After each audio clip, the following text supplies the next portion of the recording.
سرکار دو عالم صلی اللہ تعالی علیہ وسلم نے پوچھا مائی کدھر کا ارادہ ہے؟ اس نے اتنی بڑی بڑی گالیاں نکال لی اور کہنے لگی مکے میں جادوگر آ گیا، میرے گھر میں جادو پھیل گیا، میری نوح مسلمان ہو گئی، میرا بیٹا مسلمان ہو گیا، اس نبی کے جال میں پھنس گیا، میں تو اس کے جادو سے بچ کر اپنے ایمان کو بچانے کے لیے فلانے دیہات میں چلی ہوں۔ مدنی کریم صلی اللہ تعالی علیہ وسلم نے فرمایا مائی کمزوروں کا سامان اٹھانے کے لیے میں آیا ہوں، جس کا اس دنیا میں کوئی وارث نہیں، اس کا وارث بننے کے لیے میں آیا ہوں، یہ سامان مجھے دے۔ سرکار مدینہ صلی اللہ علیہ وسلم نے اپنے سر مبارک پہ گٹھڑی اٹھا لی اور بوڑھی مائی کے پیچھے پیچھے چل دیے۔ اس نے اپنی منزل مقصود تک جہاں جانا تھا راستے میں ہزاروں لاکھوں گالیاں بکی۔ میرے گھر کا بیڑا غرق کر دیا، میرے گھر میں دین نیا پھیلا دیا، جادو پھیلا دیا، نئی نئی چیزیں آ گئی، پرانا دین ختم کر دیا، میرے گھر کی رسوائی ہو گئی، میں اپنا ایمان بچانے کے لیے آئی ہوں۔ جہاں بڑھیا مائی نے جانا تھا منزل مقصود پہ پہنچ گئی، ٹھکانے پہ پہنچ گئی، سامان نیچے اتروا کر حضور کو پلہ پھیلا کر جھولی پھیلا کے دعائیں دینے لگی اور کہنے لگی او میرے بیٹا جیسے اس جادوگر سے میں بچ کے آ گئی ہوں، جیسے اس دین نئے پھیلانے والے سے میں بچ کر آ گئی ہوں، میرا دین بچ گیا، میرا ایمان بچ گیا، میری دعا ہے اللہ کرے تو بھی بچ جائے۔ سرکار مدینہ صلی اللہ تعالی علیہ وسلم کی آنکھوں میں آنسو آ گئے، فرمایا مائی جس کو سارے راستے میں گالیاں دیتی آئی ہو، جو تیری گٹھڑی اٹھا کے سر پہ لایا ہے، جو تیری ساتھ آیا ہے، جسے جادوگر کہتی ہو، جسے گالیاں دیتی دیتی تھکتی نہیں ہو، وہی اللہ کا پاک پیغمبر محمد الرسول اللہ، میں تیرے سامنے موجود ہوں۔ اٹھ کھڑی ہوئی، حضرت کے قدموں پہ گر پڑی اور کہنے لگی اگر تو وہ نبی ہے تو میں اشہد ان لا الہ الا اللہ واشہد ان محمد رسول اللہ۔ کلمہ پکار اٹھی، کلمہ پکار اٹھی، اسلام۔ آج کہاں یہ چیزیں ملیں گی؟ اور اگر آپ لوگ تلاش بھی کرتے ہیں تو صرف مولویوں کے لیے، جی اخلاق مولویوں کے اندر ہونا چاہیے، کردار مولویوں کے اندر ہونا چاہیے، پاک دامنی مولویوں کے اندر ہونی چاہیے، سچائی اور سچ بولنا صرف مولویوں کے لیے ہونا چاہیے، باقی لوگ سارے لانتی ہو کے مرنے چاہیے جھوٹ بول بول کے۔ اور خدا کا دروازہ تو سب کے لیے برابر ہے۔ یہ تمہیں کس نے تعلیم دی کہ سچ بولے تو مولوی، اور حلال کھائے تو مولوی، اور پاک دامن رہے تو مولوی، زنا سے بچے تو مولوی، قتل سے بچے، تمہارے لیے سب کچھ جائز ہے۔ یہ ایک ذہن ہے پوری دنیا کے مسلمانوں کا کہ جی ہم تو عوام ہیں، ہمارا کیا ہے۔ اللہ اکبر۔ مدنی کریم صلی اللہ علیہ وسلم کا دین بادشاہ کے لیے، وزیر کے لیے، پیر اور فقیر کے لیے، ایک مزدور اور ایک عام آدمی کے لیے، سب کے لیے اللہ کا دین برابر ہے۔ اس میں کسی کی لحاظ نہیں کہ بھئی اس کا تو یوں کر دیا جائے چلو کوئی بات نہیں، وہاں کوئی بات نہیں تو مسئلہ ہی نہیں۔ جتنے سانس لے رہے ہو، جتنے بھی سانس آ جا رہے ہیں، تمام ایک ایک سانس کا حساب و کتاب ہوگا۔ اسی لیے تو بزرگ فرماتے ہیں کہ ہر وقت اور ہر لمحہ موت کو اپنے سامنے رکھو، تیاری رکھو ہر وقت، جب بلاوا آئے کہ میں جی تیار۔ اللہ والوں نے یہی تو تربیت کی۔ تم اللہ والوں کے قریب نہیں جاتے، فنکاروں اور ٹھگوں کے قریب جاتے ہو، نیک بندوں کے قریب بیٹھنا پسند نہیں کرتے. کیوں؟ اس لیے کہ نہ وہ تمہاری خوشامد کرے گا نہ تمہارا وہاں جی لگے گا. چاپلوسی کرے گا لفنگا آدمی، چمچا گیری کرے گا نکما آدمی. اگر کسی کو دین ایمان اپنا بنانا ہے تو اس کے لیے کوشش کرنی پڑے گی. اللہ کی ہدایت کسی کے پیچھے دوڑی نہیں پھرتی، اللہ کی ہدایت کو آدمی کو خود تلاش کرنا پڑے گا. خدا کا جہنم اور خدا کی جنت دونوں چیزیں اس نے بنا دی اور اعلان کر دیا فمن شاء فلیؤمن ومن شاء فلیکفر. جس کا دل چاہے ایمان اپناؤ، جس کا دل چاہے کفر اپناؤ. خدا کی خدائی میں کوئی فرق نہیں آتا. ساری دنیا اگر کفر سے بھر جائے تو خدا کی شان میں ایک ذرہ برابر فرق نہیں آتا. اور ساری دنیا اگر پارسار متقی پرہیزگاروں کی بن جائے تو خدا کی شان میں کوئی اضافہ نہیں ہوتا. یہ تو بندہ جو کچھ بھی کرتا ہے اپنے لیے کرتا ہے. بازار میں جاؤ، جس کے پلے پیسہ ہو وہ جو چاہے سودا خرید لے. بس یہی بات ہے. قیامت میں بازار لگے گا. جس کے پاس نیکیاں ہوگی جنت ملے گی، ورنہ لعنت کے دریا میں ڈوب کر جہنم میں جائے گا. کوئی کسی کو نہیں بلا سکتا. فرمایا اولئک الذین اشتروا الضلالۃ بالہدی. فرمایا یہ وہ لوگ ہیں جنہوں نے گمراہی ہدایت کے بدلے خرید لی. اللہ تعالیٰ نے ہدایت دی، قرآن دیا، ایمان دیا، دین دیا، اسلام دیا. مدنی کریم صلی اللہ علیہ وسلم کی عظمت ملی، محبت ملی. اللہ کے پاک پیغمبر نے سب کچھ حوالے کر دیا اور آج اس کے بدلے میں گمراہی خرید لی. قرآن اعلان کرتا اولئک الذین اشتروا الضلالۃ بالہدی. یہ ہے وہ لوگ جنہوں نے گمراہی کے بدلے ہدایت کے بدلے گمراہی خریدی. اور قرآن کے الفاظ تو سنو، خدا تمہیں نصیب کرے. کس وقت خریدی؟ فرمایا فما ربحت تجارتهم وما كانوا مهتدين. ہدایت ملنے کے بعد، مسلمان کے گھر میں پیدا ہونے کے بعد، مسلمان کہلانے کے بعد، ایماندار کہلانے کے بعد اتنی بدعملی، اتنی بدتمیزی، اتنا گناہ کیا کہ مرتے وقت ادھر دم نکلا ادھر جہنم میں پھینک دیا گیا. ایک صحابی نے عرض کر دیا یا رسول اللہ صلی اللہ تعالی علیہ وسلم. فرمایا، عرض کیا قیامت کب آئے گی؟ قیامت کب آئے گی؟ اللہ اللہ اللہ. یہ پوچھنا بھی صحابی کے بس کی بات تھی. اور اللہ کے نبی نے پتہ پھر کیا جواب دیا؟ فرمایا قیامت کا جو پوچھ رہے ہو کیا تیاری کر رکھی ہے؟ اللہ اکبر. یعنی یہ نہیں فرمایا کہ فلاں دن فلاں وقت یہ، اور کسی نے پوچھ جو لیا متا سا کالی کملی والے قیامت کب آئے گی؟ فرمایا کیوں، کیا تیاری کر رکھی ہے؟ کیا تیاری کر رکھی ہے؟ وہ بھی شاگرد کالی کملی والے کا تھا صلی اللہ علیہ وسلم. پوچھ تو بیٹھا، مرید حضور کا ہے، مقتدی حضور کا ہے، دیدار پیغمبر خدا صلی اللہ علیہ وسلم کا کرتا ہے. فوراً سنبھلا. اس نے پوچھا نا قیامت کب آئے گی؟ اللہ کے نبی نے جلال میں فرمایا کیا تیاری کر رکھی ہے؟ سارے کون ہے سبحان اللہ.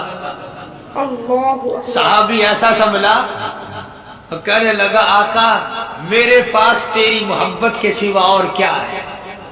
اللہ اللہ. کیا جواب دیا؟ کہتا آقا میرے پاس تیری محبت کے سوا اور کیا ہے؟ میرے پاس تیری محبت کے سوا کیا ہے؟ کیا خوبصورت جواب. تم جیسا ہوتا تو کئی روزوں کا سہارا لگاتا. کوئی نمازوں کی بات کر کے کھو دیتا، کوئی سخاوت کی بات کر کے کھو دیتا. کیا جواب دیا ہے صحابی نے؟ تمہارے میرے دماغ میں بھی کبھی نہیں آیا ہوگا ساری عمر میں. کہتا کالی کملی والے میرے پلے تیری محبت کے سوا اور کیا ہے؟ صحابہ کہتے ہیں حضور صلی اللہ علیہ وسلم نے یہ الفاظ سنے مسکرا دیا. آج ہمارے پلے کیا تیاری؟ رات دن قرآن کہتا ہے تیاری کرو تیاری کرو، وقت آیا وقت آیا، آیا وقت، قیامت آئی، موت آیا وقت، لیکن پھر بھی کوئی تیاری نہیں. اس لیے قرآن کریم للکار للکار کے کہتا ہے قل متاع الدنیا قلیل،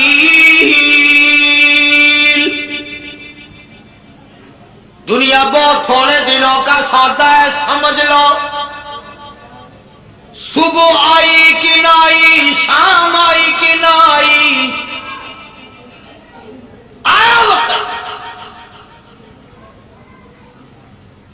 قرآن کریم نے ہر ممکن طریقے سے مسلمانوں کی تمام زندگی کے شعبہ جات کو پورا کرنے کے لیے لاہ عمل دیا.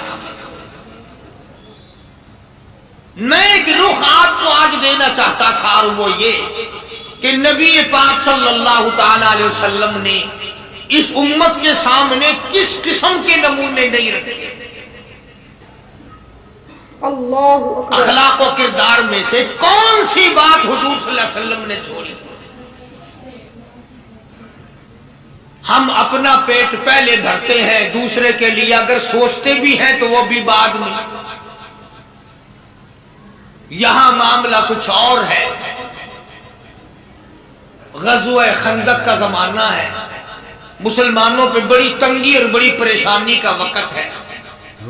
یہاں تک کہ صحابہ کرام رضوان اللہ تعالی علیہم اجمعین کی جماعت کہتی ہے کہ حضور صلی اللہ علیہ وسلم کو صحابہ کرام نے دیکھا. ایک صحابی آپ کے سامنے حضور کے سامنے آیا اور اس نے اپنا کرتا اپنے پیٹ سے اٹھایا.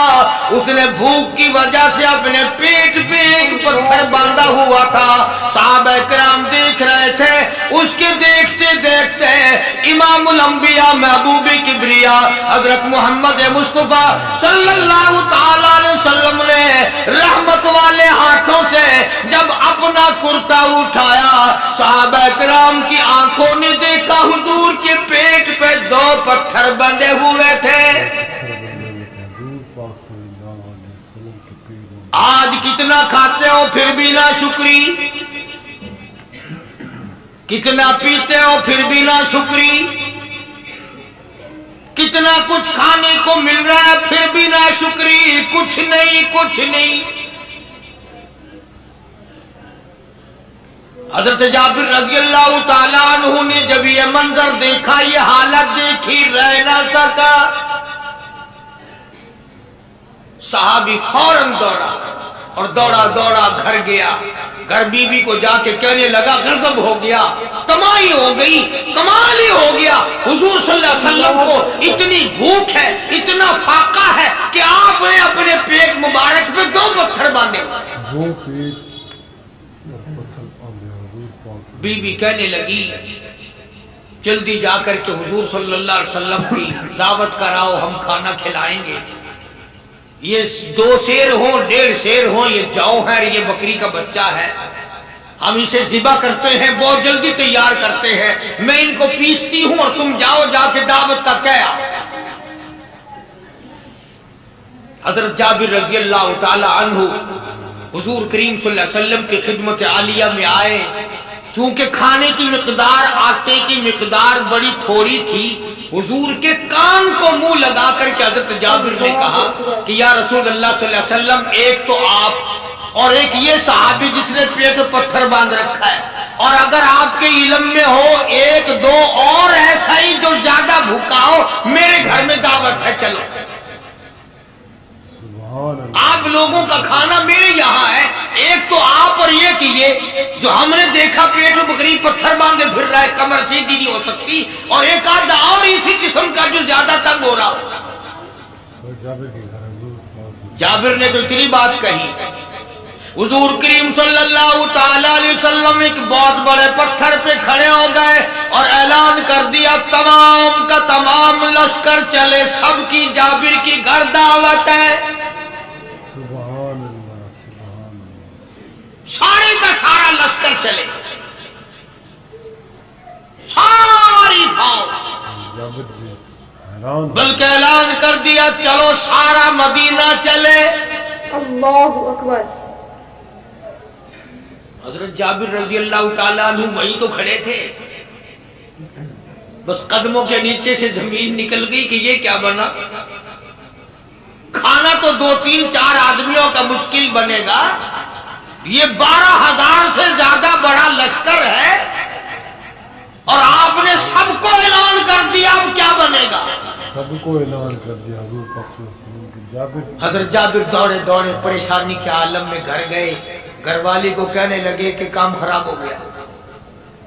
بیوی کہنے لگی کیوں؟ انہوں نے کہا میں نے تو اللہ کی بندی ایک تو حضرت کی دعوت کی تھی اور ایک وہ دوسرا جو پیٹ پتھر باندھے ہوئے آیا تھا، اور میں نے عرض کیا تھا کہ 1-2 اور اسی طرح کا جو زیادہ تنگ ہو رہا وہ دعوت ہے. حضور نے تو سارے لشکر کو اعلان کر دیا کہ چلو جابر کے گھر دعوت ہے. سبحان اللہ. کبھی کبھی عورتیں بھی ایسی بات کر دیتی ہیں جو مردوں کو نہیں آتی، مگر وہ اس زمانے میں عورتیں بھی کہاں.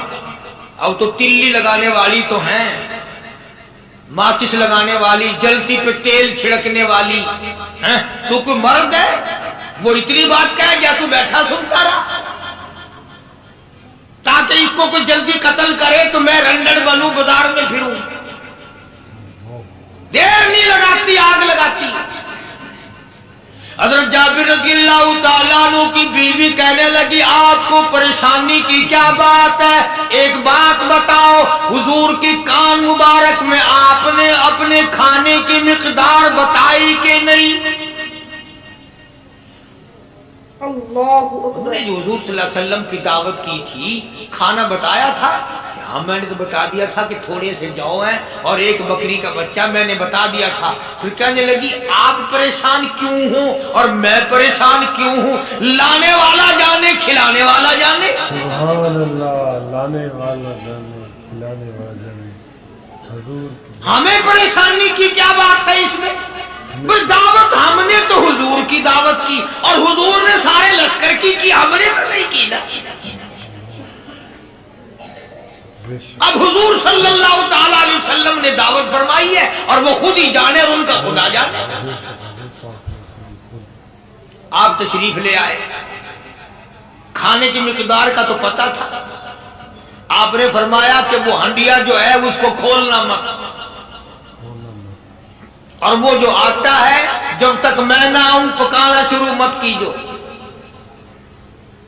آپ نے اپنا لعاب مبارک آٹے میں بھی ملا دیا اور ہنڈیا میں بھی ڈال دیا. اس کے بعد پکانا اور کھلانا شروع کیا گیا. علماء کرام نے لکھا ہے 12,000 کا لشکر بھی کھا گیا، کھانا جتنا تھا اتنا ہی باقی. سبحان اللہ. سارے کا سارا لشکر کھا گیا، سارا مدینہ کھا گیا. اب یہاں سے یہ ہمارے زمانے کے جو مردوں کے کفن اتارنے والے لوگ ہیں وہ ختم کا ثبوت نکالتے ہیں یہاں سے کہ حضور صلی اللہ علیہ وسلم نے ختم دیا تو 12,000 آدمیوں نے کھا لیا. چلو ہم بھی مانتے ہیں آج یہ ختم دے کر ایک کا کھانا 2 کو تو کھلا کے دکھائے. اللہ اکبر. ارے وہ تو معجزہ ہے محمد عربی صلی اللہ تعالی علیہ وسلم کا، اور وہ تو آپ کے لعاب مبارک کی برکت ہے، آپ کی دعا کی برکت ہے. بے شک حضور پاک صلی اللہ علیہ وسلم کی. یہ تمہیں کس نے بتایا کہ حضور صلی اللہ علیہ وسلم نے جابر کے کھانے پہ بیٹھ کر ختم پڑا تھا؟ حضور پاک صلی اللہ علیہ وسلم کا جو ہے معجزہ. یہ تو معجزہ ہے محمد عربی صلی اللہ تعالی علیہ وسلم کا، اور اللہ پاک نے نبی کے ہاتھ پر ہزاروں نہیں لاکھوں معجزات کا اظہار فرمایا. بے شک معجزہ ہے حضور پاک صلی اللہ علیہ وسلم. تو یہاں سے غلط چیزوں کا اجرا کرنا. آگے آپ لوگوں نے سنے ہو اور پھر وہ ختم ہو گئے. پھر حضور تشریف لائے اور انہوں نے ان دونوں بچوں کو بتوں کو چھپا کے رکھ دیا. جب بچوں کو لایا گیا تو مردے تھے. حضور نے بچوں کو فرمایا تم زندہ ہو جاؤ. وہ کہنے لگے جب تک ہماری بکری کا بچہ زندہ نہ ہو ہم زندہ نہیں ہوتے. وہ ہڈیاں جوڑی, حضور نے بکری زندہ کری جب وہ بچے کھڑے ہوئے. قرآن پھانسی دیتا ہے, افسانہ بنا کر پیش کرو نا وہ بڑا جلدی مانتے ہیں. امام الانبیاء محبوب کبریا حضرت محمد مصطفیٰ صلی اللہ تعالی علیہ وسلم کا قرآن کریم نے اسی جنگ میں اسی جہاد میں ایک واقعہ پیش فرما دیا. اس واقعے سے پہلے پتہ کیا ہوا؟ حضرات صحابہ کرام رضوان اللہ تعالی علیہ مجمعین کے ہاتھوں سرکار دو عالم صلی اللہ علیہ وسلم بھی ساتھ تھے. کافروں کا ایک بہت بڑا بہادر پہلوان مارا گیا.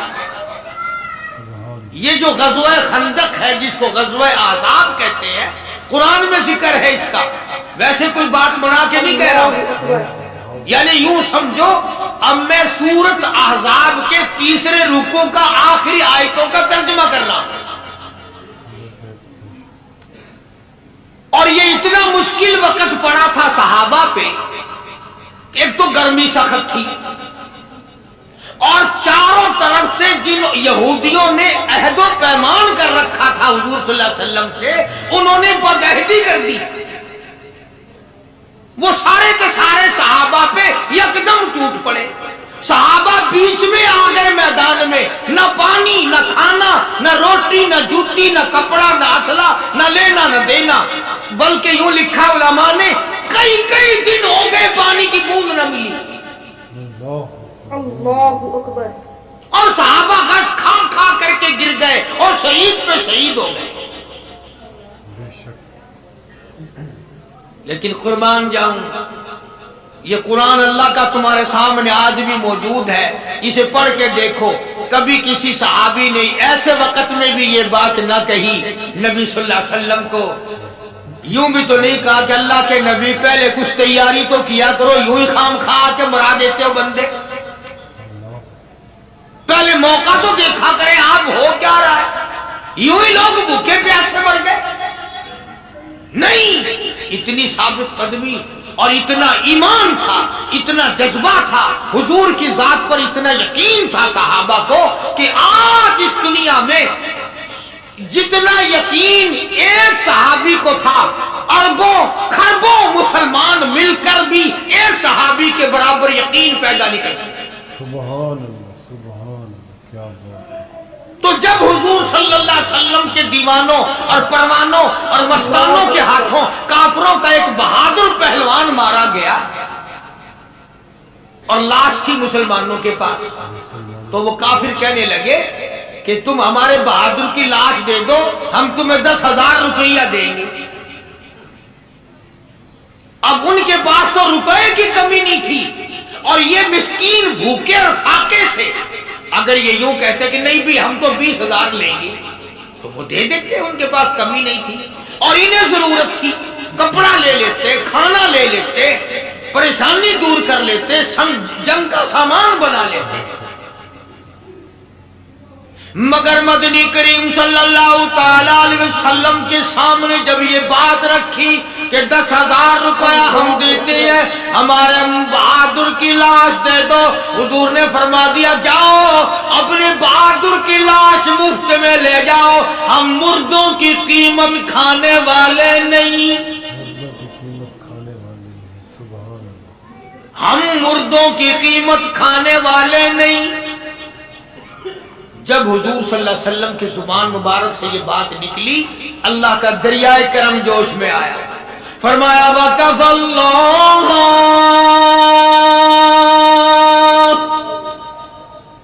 وَقَفَ اللَّهُ الْمُؤْمِنِينَ الْقِتَالَ. فرمایا میرے نبی اب آپ اطمینان رکھیں, کوئی ضرورت نہیں, اب میں تیرا خدا خود ان سے جنگ کروں گا, اب میں لڑوں گا.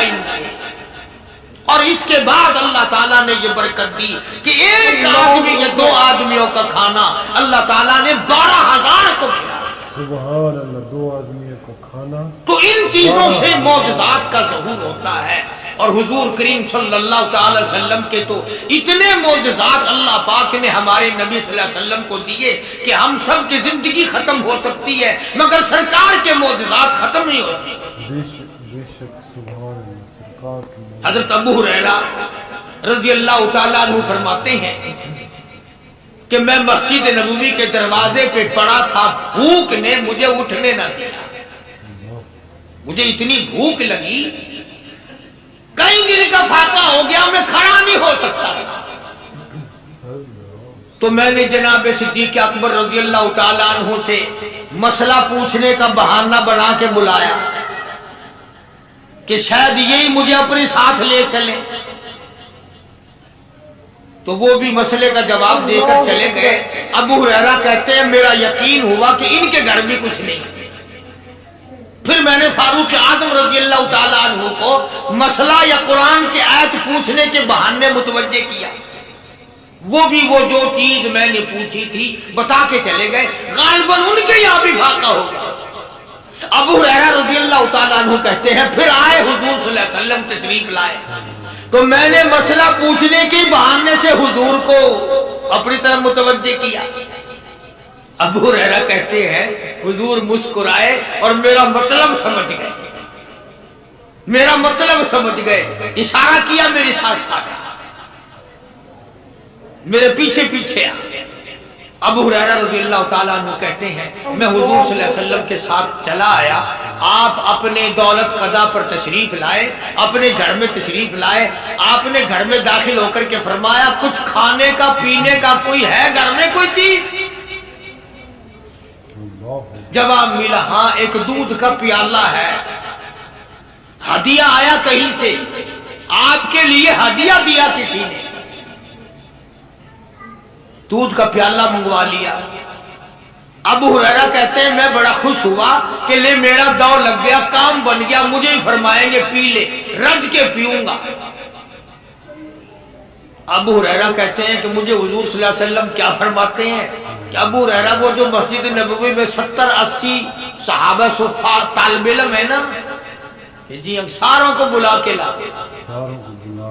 ابو ہریرہ کہتے ہیں مجھے بڑی کھٹکی کہ ایک دودھ کا پیالہ، یہ تو میرے جو گئی تھا، وہ 70-80 کیا کریں گے یہاں کے۔ ابو ہریرہ کہتے ہیں جب میں اٹھ کے چلا تو مجھے پھر واپس بلایا، فرمایا ابو ہریرہ مدینے کی گلی میں آنے میں جانے میں جو بھی راستے میں ملے اسی کو کہہ دے کہ حضور کے گھر دعوت ہے۔ سبحان اللہ، جو بھی ملے۔ ابو ہریرہ کہتا ہے کہ میں اقرار بھی میں نے کرنا ہی تھا کہ جی ہاں کہوں گا، پر دل میں بھی سوچ رہا ہوں کہ ہے تو ایک ہی پیالہ، پیالہ تو ایک ہی ہے۔ تم جیسا اگر کوئی وہاں ہوتا نا جو گلی میں ملتا اس کو کہتے آج کے دن ادھر کوئی نہ آوے۔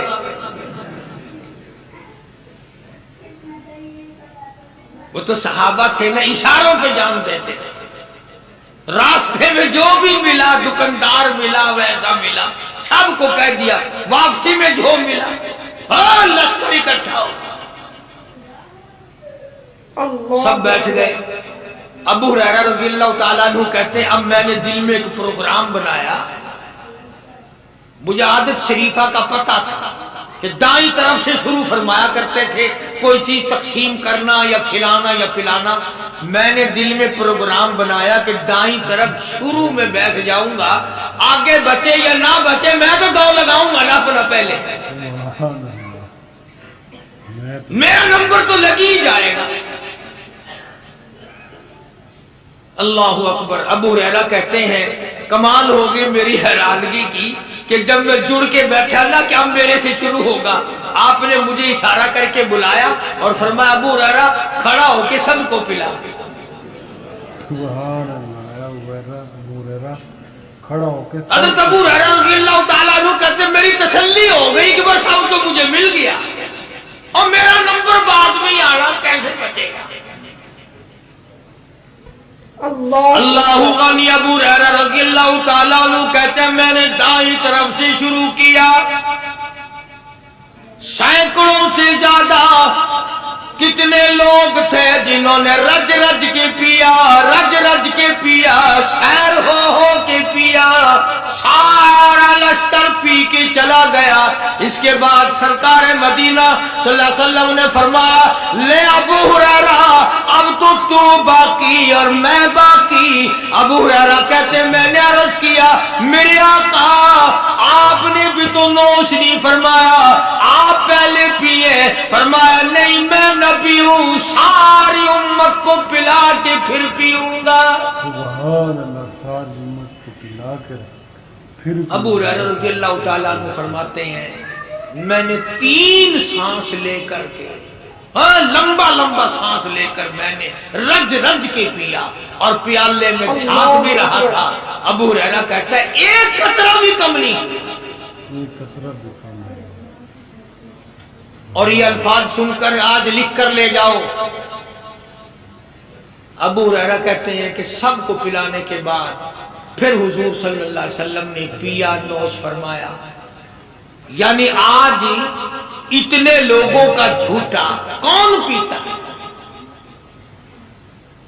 کسی افسر کو تو پلا کے دیکھنا، چلو افسر تو دنیا دار ہے، کسی ماننے ہوئے پیر کو تو پہلے سارے مرید پی کر پیر کو ان کنتم فی شک من دینی، او لوگو تمہیں شک ہے میرے دین کے بارے میں، تمہیں تردد ہے میرے یقین کے بارے میں، میرے مذہب کے بارے میں تمہیں شبہ پڑ گیا، میرے ایمان کے بارے میں تمہیں شبہ پڑ گیا، تم اپنی باتوں کو جانتے ہو، میرے متعلق باتیں بناتے پھرتے ہو۔ آؤ میں تمہیں اپنا دین بتاؤں، آؤ میں تمہیں اپنا مذہب بتاؤں، آؤ میں تمہیں اپنا عقیدہ بتاؤں، آؤ میں تمہیں اپنا یقین بتاؤں۔ فرمایا قل یا ایھا الناس، سارا جہان سن لے، قیامت تک کی ساری کائنات انسانی سن لے، سردار سن لے، بادشاہ سن لے، وزیر بھی سن لے، سفیر بھی سن لے، پیر فقیر بھی سن لے، درویش قلندر بھی سن لے، تمام کے تمام ملنگ بھی سن لے، اپنی پوجا کرانے والے بھی سن لے، خدا کے دروازے کو چھوڑ کر قبروں کی مٹی چاٹنے چٹوانے والے بھی سن لے، تب درختوں کی پجاری بھی سن لے، پیپل اور بڑ کی پجاری بھی سن لے۔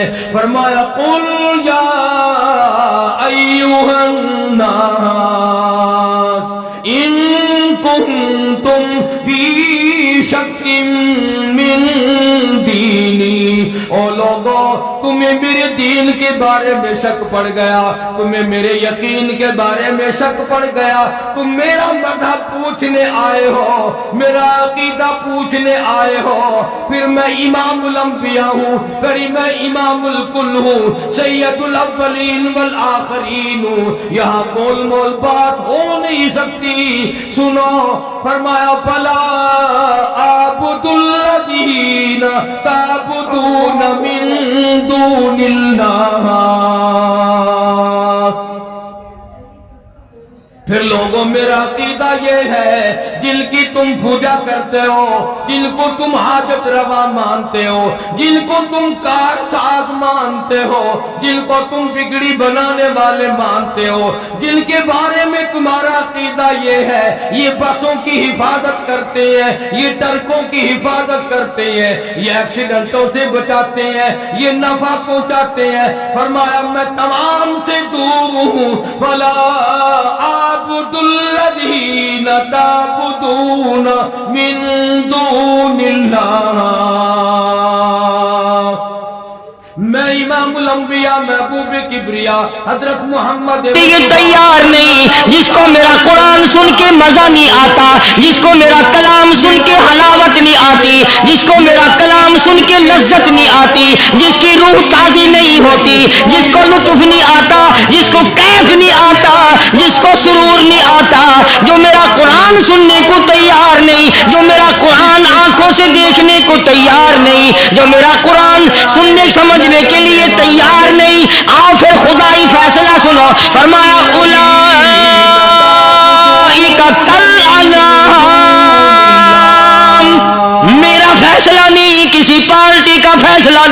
کسی فرقے کا نہیں، کسی طبقے کا نہیں، کسی جماعت کا نہیں. فرمایا اولئک الانعام. پیدا کرنے والا مالک و خالق کہتا ہے مجھے اپنے کبریائی کی قسم یہ سارے جانور ہیں. اللہ اور اس کے رسول کریم صلی اللہ علیہ وسلم کا ہر وقت ذکر خیر کرنے والے بندے. اصل میں بندے یہی لوگ کہلانے کے حقدار ہیں. تمام زبردستوں سے میری تیری غلطی ہے کہ ہم اپنے آپ کو بندہ سمجھتے ہیں. بندہ بننا بڑا مشکل ہے. نے اپنا عقیدہ بتایا. صوبے سندھ سکھر کے علاقے میں جیسے ہمارے ملک میں مشینیں بنتی ہیں، حضرت مولانا تاج محمد صاحب امروٹی رحمۃ اللہ علیہ بہت بڑے بزرگ اور عالم گزرے ہیں. کچھ سرکار کی باتیں میں لی، کچھ حضور صلی اللہ علیہ وسلم کا. ان کے زمانے کا واقعہ ہے کہ ایک مسجد کا خادم تھا، مسجد کا جھاڑو دینے والا، صفیں بچھانے والا. کیا حکم کرتا ہے یہ ہم نے اس زمانے میں بجلی یہ کہاں تھی؟ مسجد میں پانی بھرنے والا، مسجد کی صفائی کرنے والا، اپنے گھروں میں جاؤ، قرآن کریم ترجمے والے ہزار مسجد کا خادم جس کی آج ہمارے یہاں کوئی حقیقت نہیں، کوئی مقام نہیں. رکو کا ذرا ترجمہ تو دیکھو بھی یہ کر سکتے ہو. حالانکہ حدیث پاک میں آتا ہے کہ جس کو اللہ پاک اپنے دربار کا خادم بنا لے اسے اور کیا چاہیے. قرآن پڑھتے ہوئے پھانسی لگتی ہے. عقیدہ بنیاد ہے. صدر کے ایوان صدر کے جھاڑو دینے والے کو فخر ہے میں ایوان صدر کا خادم ہوں. اعلان کر دیا بھلا گورنر ہاؤس کے جھاڑو دینے والے کو فخر ہے میں گورنر ہاؤس کا خادم ہوں. کمشنر کے خادم کو فخر ہے میں کمشنر کا خادم ہوں. اور یہاں کوئی فخر نہیں کہ میں اس حکم الحاکمین کے دربار کا ایلچی ہوں. جن کی پوجا تم کرتے ہو پھر کس کی پوجا کرتے ہو، کس کے نام کی نظر نیاز دیتے ہو. ایسا آدمی جب اللہ کے دربار میں پیش ہوگا اور اللہ پاک پوچھے گا کہ تو دنیا میں کیا کیا کرتا تھا، جواب دے گا الہی اپنے دربار سے پوچھ. پاک نے فرما دیا میرے محبوب یوں جواب دو ولیکن تو مسجد کا خادم تھا، نیک آدمی تھا، لوگوں کو اس کی حقیقت کا پتہ نہ تھا. میں تو اس کی پوجا اللہ والوں کی ایک یہ علامت بھی ہے، ایک یہ نشانی بھی ہے کہ وہ اپنے آپ کو چھپاتے ہیں، وہ لوگوں سے اپنے آپ کو مخفی رکھنا چاہتے ہیں. چنانچہ مسجد میں ایک خادم تھا، سکھر کے علاقے میں ایک مسافر آیا تو خادم نے اس کو روٹی بھی کھلائی، پانی بھی پلایا، خدمت بھی کی. اور عشاء کی نماز کے بعد اس مسافر کو کہنے لگا کہ میں تجھے مسجد میں نہیں رہنے دوں گا. اب وہ مسافر بڑا حیران کہ یار نیک آدمی معلوم ہوتا ہے، مجھے کھانا کھلایا، میری خدمت کی، اب یہ مجھے مسجد سے کیوں نکالتا ہے؟ اس نے کہا صاحب مسجد میں کسی کو سونے کی اجازت نہیں، میں مسجد میں نہیں رہنے دیتا کسی کو بھی. تو مسافر کہتا ہے کہ اس کے کہنے سے میں نکل تو گیا، دل میں میرے یہ کہ کوئی خاص بات ہے، ورنہ یہ آدمی نہ تو نفرت کرنے والا، نہ تکبر کرنے والا، نہ فخر کرنے والا ہے. کوئی بات پہلے زمانے میں لوگ سوچا کرتے تھے، اب تو ایک منٹ میں کفر کا فتویٰ لگا دیتے ہیں. اب اگر آج کوئی اس نیت سے کہہ دے مسافر کو کہ بھئی یہاں چوری ہو جاتی ہے، لاؤڈ اسپیکر چوری ہو جاتے ہیں، گھنٹے چوری ہو جاتے ہیں، لہذا مسجد میں نہ سو، اور کوئی مسیحت ہے تو پھر تھانہ ہویا کہ مسافر اس وقت تو نکل گیا اور دور جا کر کے عشاء کی نماز کے بعد پھر واپس آ گیا. تو مسجد کے خادم نے سارے دروازے بند کر لیے اور دروازہ بند سارے بند کر کے رات کو اللہ اللہ کرنے بیٹھ گیا. مسافر کہتا جب وہ کہتا تھا اللہ ہو کہتا اتنی روشنی مسجد میں ہوتی تھی کہ مجھے کڑی اور شیطین نظر آتے تھے.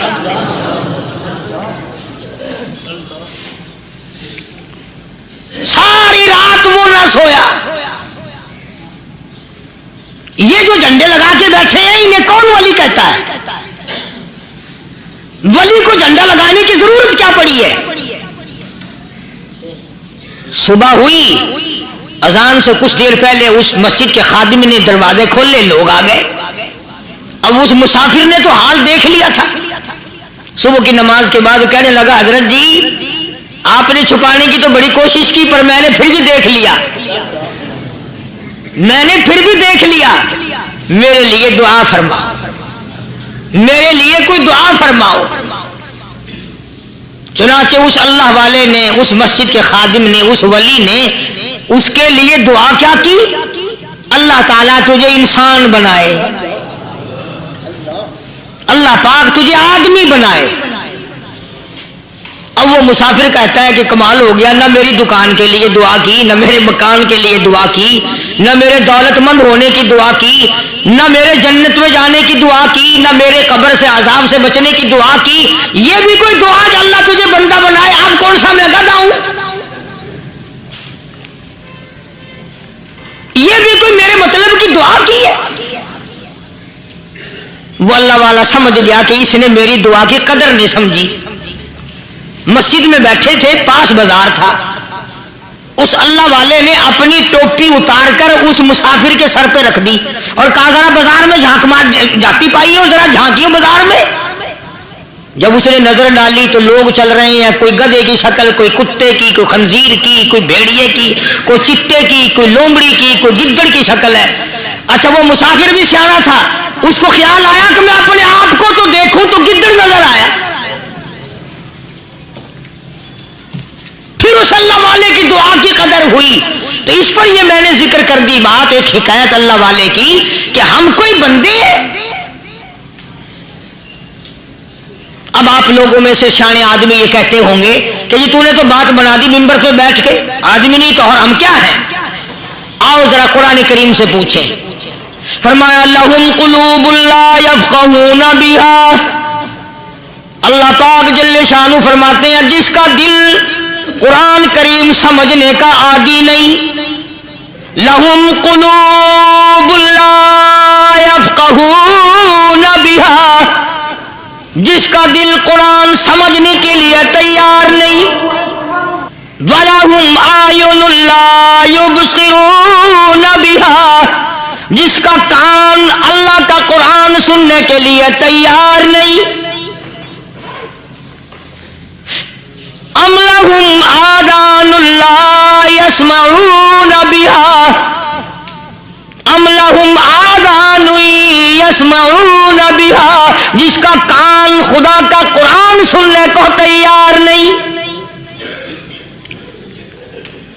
خدائی فیصلہ سنو، اللہ کے قرآن کا فیصلہ سنو، اللہ کے کلام کا فیصلہ سنو۔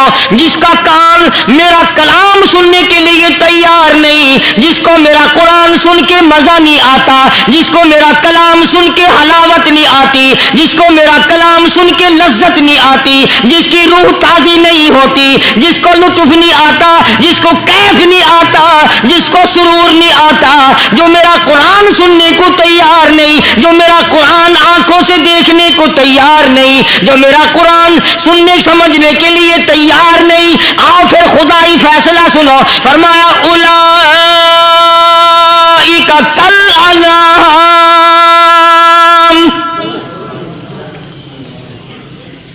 میرا فیصلہ نہیں، کسی پارٹی کا فیصلہ نہیں، کسی فرقے کا نہیں، کسی طبقے کا نہیں، کسی جماعت کا نہیں۔ فرمایا اولئک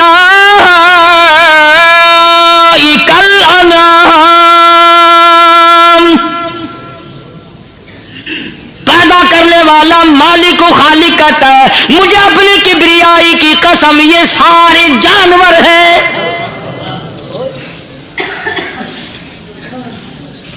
یہ سارے کے سارے جانور ہیں، یہ درندے ہیں جو ایک دوسرے کو چیر پاڑ کر کھاتے ہیں، یہ درندے ہیں جو ایک دوسرے کا خون پیتے ہیں۔ فرمایا بل ہم اضل، جانوروں سے بھی بدتر۔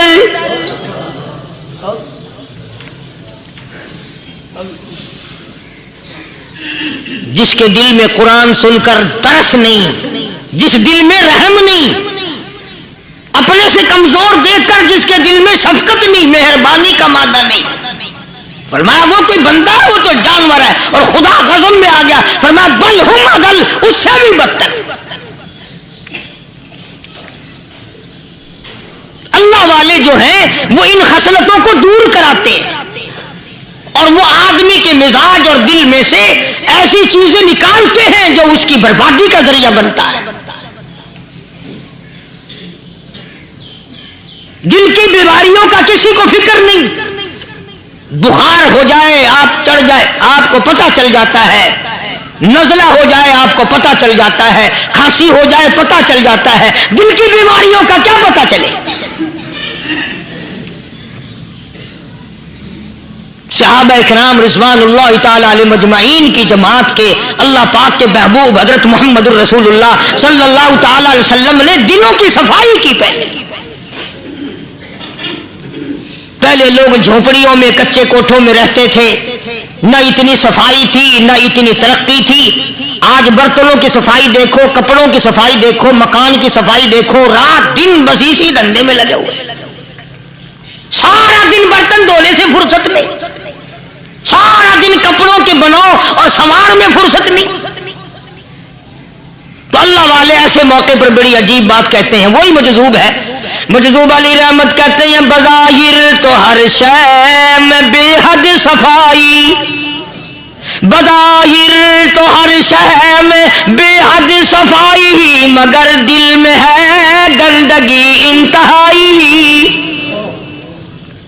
بظاہر تو ہر شے میں چہرے کی صفائی, بدن کی صفائی, نہ جانے کتنی قسم کا صابن ہے, نہ جانے کتنی قسم کے پاؤڈر ہے, نہ جانے کتنی قسم کے شیمپو ہے, نہ جانے کتنی قسم کے کپڑے ہیں, کیا چال ڈھال ہے, کیا نئے نئے ڈیزائن ہے. مجذوب کہتا سب کچھ دیکھ لیا, بظاہر تو ہر شے میں بے حد صفائی, مگر دل میں ہے گندگی انتہائی. جس یار کی بیٹھک میں بیٹھ کے کھانا کھایا, جس رشتہ دار کی بیٹھک میں بیٹھ کے کھانا کھایا, اسی کی بہن کو دیکھ کر آبرو پہ ڈاکہ ڈالنے کا پروگرام ہے. جس دوست کے گھر میں بیٹھ کے کھانا کھایا, اسی دوست کی بیوی کی عزت لوٹنے کا پروگرام ہے. پرانے زمانے میں اب بھی دلی جیسے شہر میں اگر دعوت کی جاتی ہے تو وہاں ایک تشتری میں نمک آتا ہے سب سے پہلے. عرب میں بھی دستور تھا پرانے زمانے میں, اگر کوئی دعوت کرتا, کوئی تقریب کرتا, سب سے پہلے نمک آتا تھا. ایک ایک انگلی ہر شخص نمک چاٹتا تھا. کیا مطلب؟ جس نے نمک چاٹ لیا اب وہ نمک حرامی نہیں بنے گا. اس گھر میں چوری کرنا, اس گھر کی آبرو کا غلط تصور لانا, اس گھر کے مال میں خیانت کرنا وہ حرام سمجھتا تھا جس گھر کا میں نے نمک چکھ لیا. اور مسلمانوں کی بات نہیں, ہندوؤں کی بھی یہ باتیں تھی. مولانا محمد علی صاحب جلندری سب قید رحمت اللہ علیہ فرمایا کرتے تھے کہ ایک سکھ تھا بہت بڑا ڈاکو, مسلمان اور ہندو مل کر اس کو ساتھ ملا کر کے لے گئے کہ یہاں اس گاؤں میں اس پنڈ میں ڈاکہ ڈالے. سفر کر کے گئے, تکلیف اٹھا کے گئے.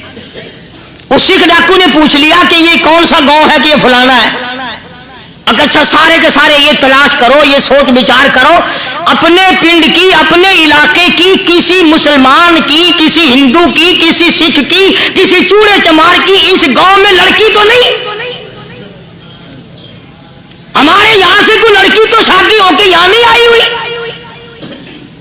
ان ساروں میں سے کہنے لگا کہ ہمارے بھنگی کی لڑکی جمادار کی یہاں آئی ہوئی ہے. کہنے لگا واپس چلو, بیٹی بیٹی ہے چاہے بھنگی کی ہو یا نواب کی ہو. ارے کل بیٹی کا ڈولا دیا تھا, آج ڈاکہ ڈالیں گے, شرم نہیں آئے گی؟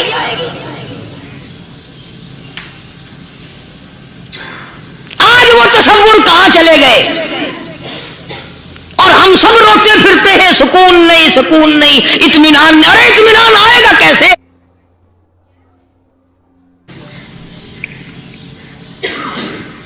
صحابہ کرام رضوان اللہ تعالی علیہ مجمعین کی جماعت نے اس قدر اس بات پہ محنت کی اور کوشش کی کہ غلط لقمہ بھی پیٹ کے اندر نہ چلا جائے.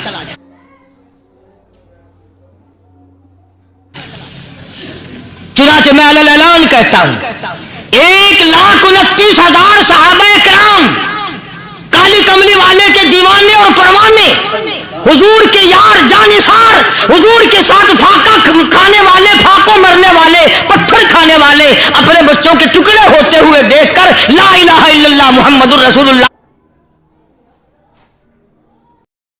کی صدا بلند کرنے والے صحابہ کرام کا یہ حال تھا.